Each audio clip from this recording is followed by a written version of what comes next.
नमस्कार विद्यार्थी मित्रांनो, सर्वांचं स्वागत आहे आपल्या एमपीसी टाइम्स या यूट्यूब चॅनलमध्ये। तर आपली चालू आहे सिम्प्लिफाईडची एमसीक्यू सिरीज आणि आपला राष्ट्रीय घडामोडी हा चॅप्टर जो आहे तो चालू आहे। याच्यामध्ये आपण जानेवारी 2024 ते जून 2024 मधील जे काही महत्त्वाचे एमसीक्यूज असतील सर्व राष्ट्रीय घडामोडीशी संबंधित ते आपण या एमसीक्यू फॉर्मॅटमध्ये बघत आहोत। ठीक आहे, तर हा व्हिडिओ क्रमांक 13 असेल। याच्या आधीचे जर तुम्ही व्हिडिओ पाहिलेले नसतील तर नक्कीच बघून घ्या, तुमची डायरेक्टली उजळणी जी असेल त्या सिरीजच्या माध्यमातून होऊन जाईल। तर आता सुरुवात करूया। तर ज्यांना कुणाला ऑगस्ट 2024 जीके टुडेचे एमसीक्यू पीडीएफ मॅगझिन हवा असेल मराठीमध्ये तर त्यांना लिंक ह्या व्हिडिओच्या डिस्क्रिप्शन बॉक्समध्ये दिलेली आहे, नक्कीच तुम्ही घेऊ शकता। तर या व्हिडिओ सेशनमध्ये एकूण 12 प्रश्न असतील। तर प्रत्येक प्रश्न त्याचं उत्तर आणि त्याचं विश्लेषण सुद्धा आपण जे आहे त्या व्हिडिओच्या माध्यमातून बघणार आहोत, त्याच्यामुळे व्हिडिओ शेवटपर्यंत बघा आणि जास्तीत जास्त लाईक करत चला। ठीक आहे, तर आता सुरुवात करूया। भारतीय प्रमाण वेळेच्या प्रसारासाठी राष्ट्रीय वेळ प्रोटोकॉलचे उद्घाटन 15 मार्च 2024 रोजी कोणी आणि कुठे केले? तर याचं योग्य उत्तर आहे पियुष गोयल यांनी मुंबईत केलेलं आहे। तर भारतीय प्रमाण वेळेच्या प्रसारासाठी राष्ट्रीय वेळ प्रोटोकॉलचे उद्घाटन 15 मार्च 2024 रोजी पियुष गोयल यांनी मुंबईत केलेलं आहे। तर स्पष्टीकरण बघूया। 15 मार्च 2024 रोजी केंद्रीय ग्राहक व्यवहार मंत्री पियुष गोयल यांनी मुंबईत भारतीय प्रमाण वेळेच्या प्रसारासाठी राष्ट्रीय वेळ प्रोटोकॉलचे उद्घाटन केले। हा प्रोटोकॉल मिलीसेकंद अचूकतेसह एकसमान आणि अचूक वेळेची माहिती प्रदान करेल आणि सायबर सुरक्षा देखील वाढवेल। पियुष गोयल यांनी फरीदाबाद आणि अहमदाबाद येथील प्रादेशिक संदर्भ मानक प्रयोगशाळेत वेळेच्या पायाभूत सुविधांचे आभासी पद्धतीने उद्घाटन केले। वेळ वितरण प्रणाली लागू करणारा भारत हा पहिला देश आहे। 2024 च्या अखेरीस बेंगळुरू, भुवनेश्वर, गुवाहाटी आणि दिल्ली येथे RRSL मध्ये अणु घड्याळ स्थापित केले जाणार आहेत। तर निश्चितपणे हा सुद्धा प्रश्न तुम्ही लक्षामध्ये ठेवणं गरजेचं आहे। पुढचा प्रश्न बघूया, प्रश्न क्रमांक 2। केंद्र सरकारच्या मंजूर केलेल्या ई वाहन धोरणानुसार विदेशी कंपनीला भारतात ई वाहन प्रकल्प उभारण्यासाठी किमान किती गुंतवणूक करावी लागेल? तर याचे योग्य उत्तर आहे $50 कोटी। तर केंद्र सरकारच्या मंजूर केलेल्या ई वाहन धोरणानुसार विदेशी कंपनीला भारतात ई वाहन प्रकल्प उभारण्यासाठी $50 कोटी ची गुंतवणूक जी आहे ती करावी लागणार आहे। स्पष्टीकरण बघूया। केंद्र सरकारने 15 मार्च 2024 रोजी ई वाहन धोरणाला मंजुरी दिली। ही तारीख सुद्धा लक्षात ठेवा, 15 मार्च 2024 रोजी केंद्र सरकारने ई वाहन धोरणाला मंजुरी दिली। भारताला ई वाहनांचे उत्पादन केंद्र म्हणून विकसित करण्याचा सरकारचा मानस आहे। विदेशी कंपनीला ई वाहन प्रकल्पांसाठी किमान $50 कोटी सुमारे 4150 कोटी रुपये गुंतवणूक करावी लागेल। 80 कोटी किंवा त्यापेक्षा अधिक गुंतवणूक केल्यास संबंधित कंपनीला वर्षाला कमाल 40,000 ई वाहने आणता येणार आहेत। प्रकल्प उभारणीसाठी कंपनीला 3 वर्षांचा कालावधी मिळेल। विदेशी कंपनीने प्रकल्पात गुंतवणूक केलेल्या रकमेइतकी किंवा 6,484 कोटी रुपयापर्यंत ज्यापैकी जी रक्कम कमी असेल तितकी वाहन आय शुल्कात सवलत देखील दिली जाणार आहे। तर निश्चितपणे हे ई वाहन धोरणाशी हा प्रश्न आहे, लक्षामध्ये ठेवा। पुढचा प्रश्न बघूया, प्रश्न क्रमांक 3। केंद्रीय जल आयोगाने धरणांसाठी आंतरराष्ट्रीय उत्कृष्टता केंद्र स्थापन करण्यासाठी कोणत्या संस्थेसोबत करार केला आहे?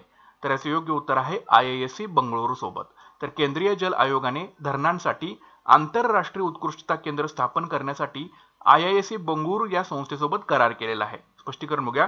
केंद्रीय जल आयोगाने IISc बंगळुरू सोबत करार केला आहे धरणांसाठी आंतरराष्ट्रीय उत्कृष्टता केंद्र स्थापन करण्यासाठी। हे केंद्र धरण पुनर्वसन आणि सुधारणा प्रकल्प फेज 2 आणि फेज 3 अंतर्गत स्थापन केले जाणार आहे। हा करार 10 वर्षांसाठी किंवा DRIP फेज 2 आणि 3 योजनेच्या कालावधीपर्यंत यापैकी जे आधी असेल ते वैध राहणार आहे। ICED हे जलशक्ती मंत्रालयाची तांत्रिक शाखा म्हणून काम करेल। IISc बंगळुरू येथील ICED हे धरण सुरक्षिततेच्या क्षेत्रातील दुसरे आंतरराष्ट्रीय केंद्र असेल। यापूर्वी फेब्रुवारी 2023 मध्ये IIT रुड़की येथे पहिले ICED स्थापन केलं गेलं होतं। तर निश्चितपणे हे तुम्ही लक्षात ठेवणं गरजेचं आहे। पुढचा प्रश्न बघूया, प्रश्न क्रमांक 4। प्रत्येक उन्हाळ्यात भारताच्या पूर्व आणि ईशान्य प्रदेशांना प्रभावित करणाऱ्या नॉर्वेस्टर कालबैसाखी वाऱ्यांचा मागोवा घेण्यासाठी प्रस्तावित संशोधन टेस्टबेड सुविधेचे नियंत्रण केंद्र कोणत्या ठिकाणी असणार आहे? तर याचे योग्य उत्तर आहे भद्रक, ओडिशा या ठिकाणी। तर प्रत्येक उन्हाळ्यात भारताच्या पूर्व आणि ईशान्य प्रदेशांना प्रभावित करणाऱ्या नॉर्वेस्टर कालबैसाखी वाऱ्यांचा मागोवा घेण्यासाठी प्रस्तावित संशोधन टेस्टबेड सुविधेचं नियंत्रण केंद्र भद्रक, ओडिशा या ठिकाणी असणार आहे। स्पष्टीकरण बघूया। नॉर्वेस्टर वाऱ्यांचा मागोवा घेण्यासाठी प्रस्तावित संशोधन टेस्टबेड सुविधेचं नियंत्रण केंद्र ओडिशाच्या भद्रक जिल्ह्यातील चांदबली येथे असणार आहे।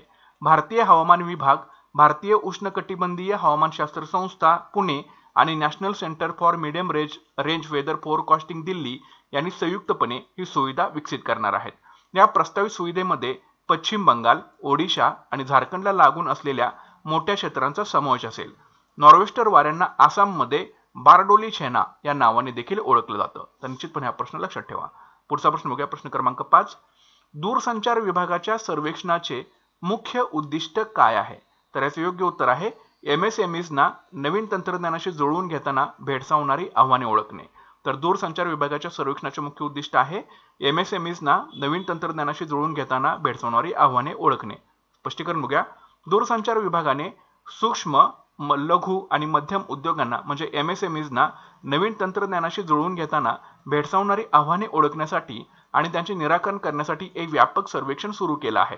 सर्वेक्षणाचे उद्दिष्ट AI, IoT, क्लाउड कॉम्प्युटिंग आणि 5G आणि 6G नेटवर्कच्या एकत्रीकरणाच्या संभाव्यतेचा फायदा घेणाऱ्या मजबूत इकोसिस्टीमसाठी पाया घालणे आहे। तर निश्चितपणे हा सुद्धा प्रश्न तुम्ही लक्षात ठेवा।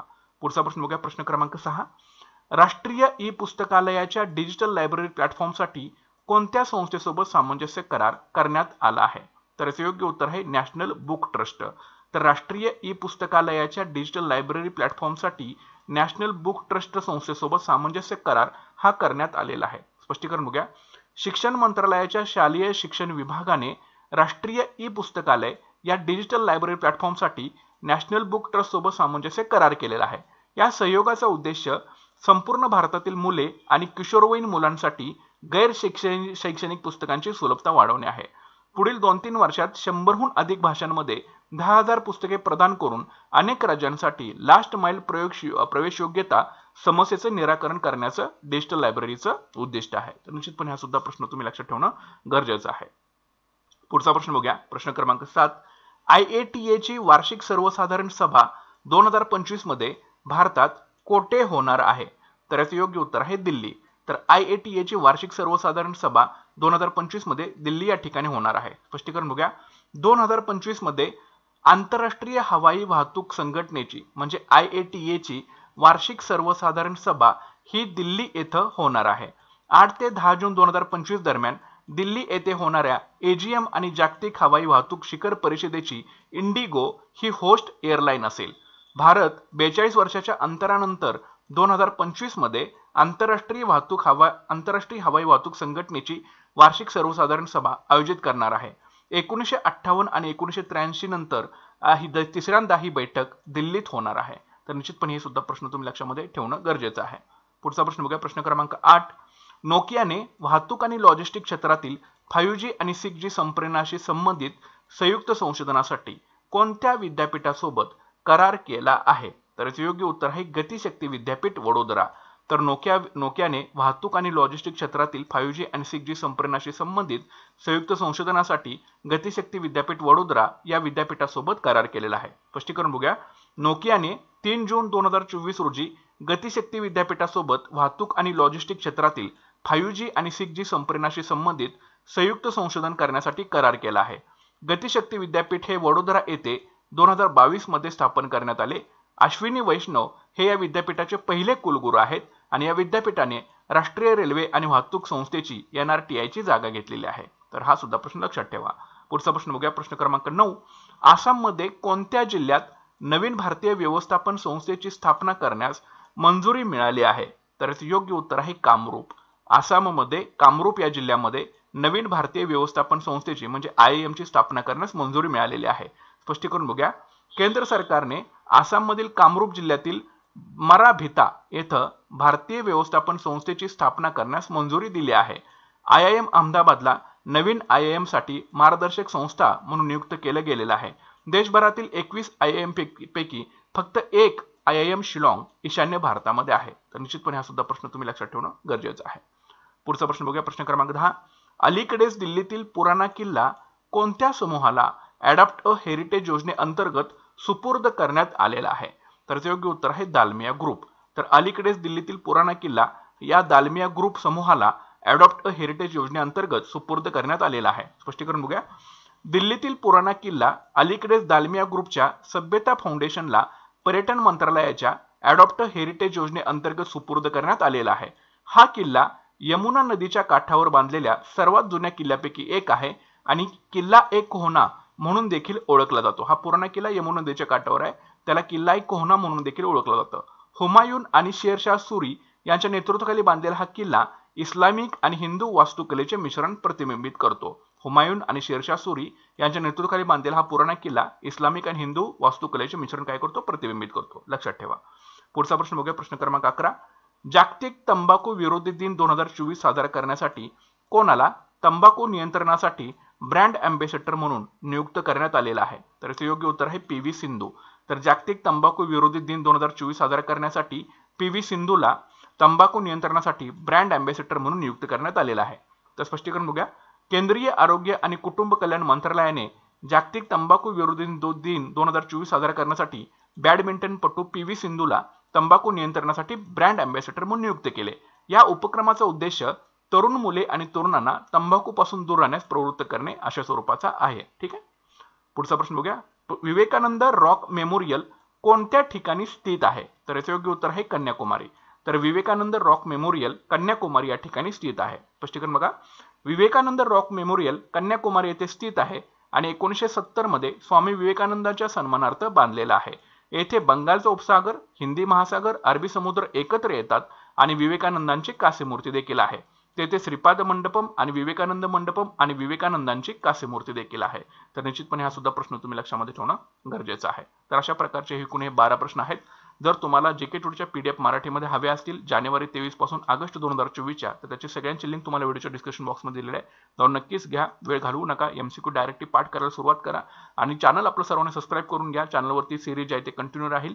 जास्तीत जास्त व्हिडिओला लाईक करा, शेअर करा आणि चॅनलवरती नवीन असेल तर नक्की चॅनल आपलं सबस्क्राईब करून घ्या जेणेकरून कोणतेही नोटिफिकेशन तुमचं मिस आउट होणार नाही. भेटूयात पुढच्या व्हिडिओ सेशनमध्ये. Thanks for watching guys and all the best.